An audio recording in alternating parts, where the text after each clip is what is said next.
Getting into it, make sure that you clean the surface of the board thoroughly. It might be fresh with the rack, but let's not take any chances. Get a damp cloth and wipe off any dust or debris. You can also use rubbing alcohol for this. If the stringer isn't visible, mark a center line down the length of your board using a pencil. This will be your guide when laying out the traction. Now that you've prepared the board, use the spacing guide included in the packaging as a reference as you go. Lay down the traction with the adhesive still covered to get an idea of how you want to place it. Usually, placing the kick right in front of the leash plug is your best bet.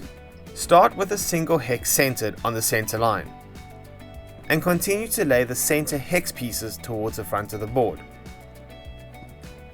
Remember, multiple front sets can be combined with a hex rear set to add length and width for various kite, surf and supboards. Fill the gaps with the remaining full hex and half hex pieces to give you an idea of the coverage.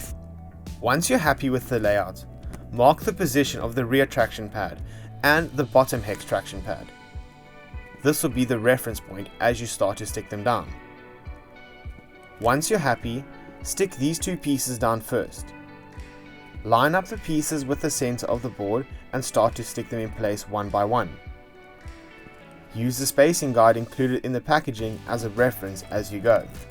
Once all the pieces are down, remember to continuously press them down to make sure that they form a strong bond and with no air bubbles. Once everything is in place, you can trim the edges to follow the outline of the board if you'd like. We would suggest that you leave the board to sit overnight to make sure that the bond has set before jumping in the water. Alright, the pad's on the board and it's looking good. Let's go rip.